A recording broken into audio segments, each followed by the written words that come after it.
giải tùy thì là mình sẽ giải tùy lại cho các hàng tiền lệ thì giải tùy đầu tuổi cái nào xí nó tôi có giải tùy cái nào lâu ba xí được phần lệ thì có mà cái input đó là cái input nó cái thủ thuật đó lâu cả căn mua dấu tổ xí luôn mà đi sự cái nào lâu mấy này là tôi cái nào mất đồng đây rồi là OM đây có lệ với in nó thêm một cái lâu cả là tôi lại huấn quý cần mình vào lại tập mấy in chia cái thằng tổ cái này à sử dụng các máy cần thủ anh ấy xí đâu có để in được chia tiền nó in cái thằng cái thằng thì đã là có in hạ ngay rấy tập thì hạ ngay in cái thằng ông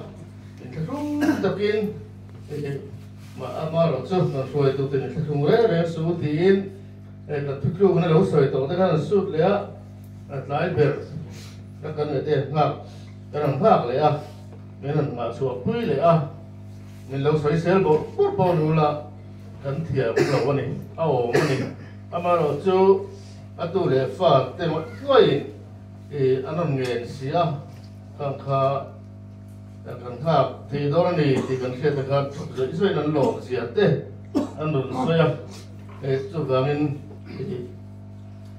in mình khôi na in mình lấy được na in lần thì cần lòng tập rất rất này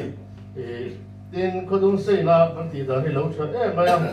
thì cần thì xem rõ bùi tên thì chuan giảm đa số thì thêm bộ hoặc thì tụi lên rồi mà đó thế thì cần phơi thì cần lâu xia mà rồi bùi cái thì thì xem rõ bùi thế với khát bộ ăn mù tổ lâu tổ mình thì tổ bộ thì sẽ thì anh mẹ phim bộ anh mua tổ đầu tủ tê cái thằng một thì cả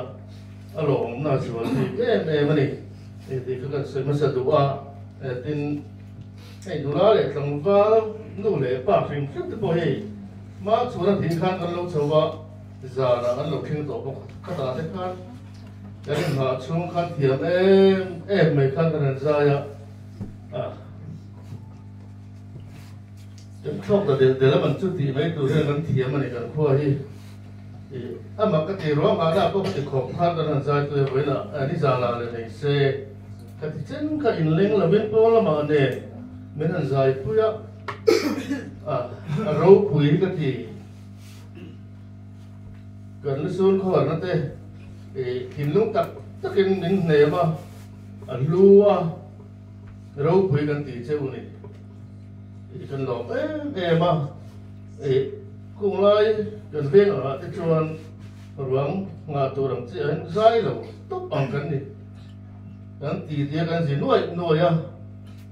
cái đủ tốt cần xuôi để mà xong cần xuôi cái cần lưu tâm cái này cần bền rất là rất mấy này cái gì lâu rồi cho nên thì tụi để mấy thì tập rất tin thì lúc tập rất tin gần sai nghĩ là lắm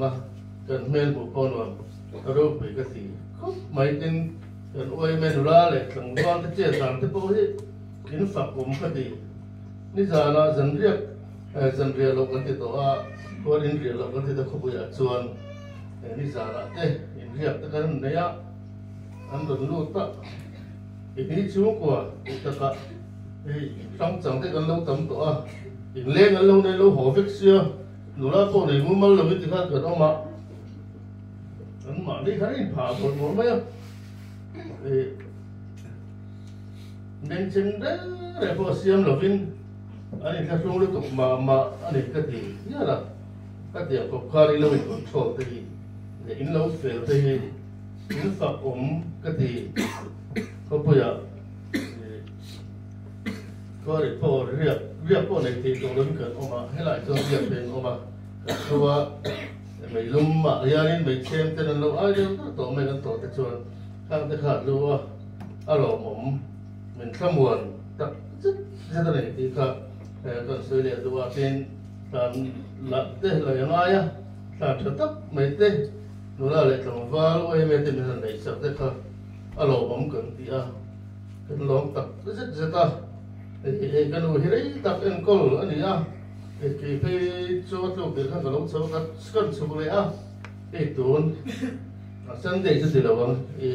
mà xin đi khăn cả lúc sau này Sunday thì chuột mình thật chuột còn nó ống nó tụi con đi khăn cơ in thôi số là ống mà xin đi xả cả lúc trái cả lúc sau cái mà in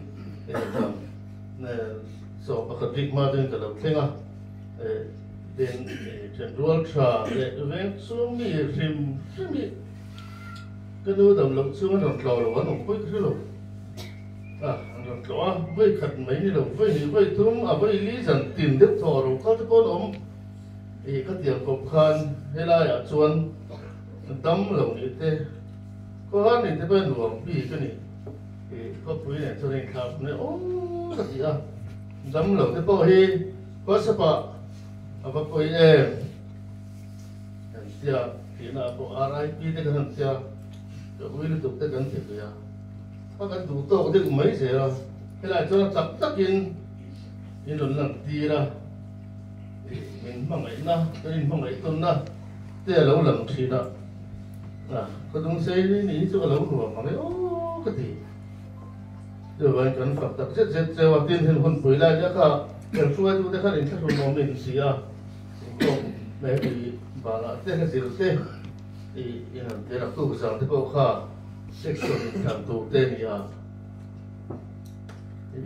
哎，这说农人了跟农们读，可能人家把人路嘛变成那个，跟可能都人路个嘿。Kata berarti kau ini, jika jauh siapa lah, ini cuma kan lom tak sesuatu. Jadi apa itu sesuatu ini tak sesuatu. Kau nama komiti apa orang ni lo, kan thang tu macam,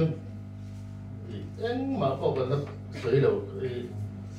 siat contoh, yang bagian ini kau kan tidak lo ni kan kaya acuan, tu bagian itu rumah lo kan. Kalau orang itu raya morai lo, mereka kan semua email kan semua kan lo mah, ini mahianin chat kan tu cuma mahianin min boy nanti, boleh, ini kalau mereka song teh kan boyin, kalau tak sedar ini dia kan boleh itu boleh tu.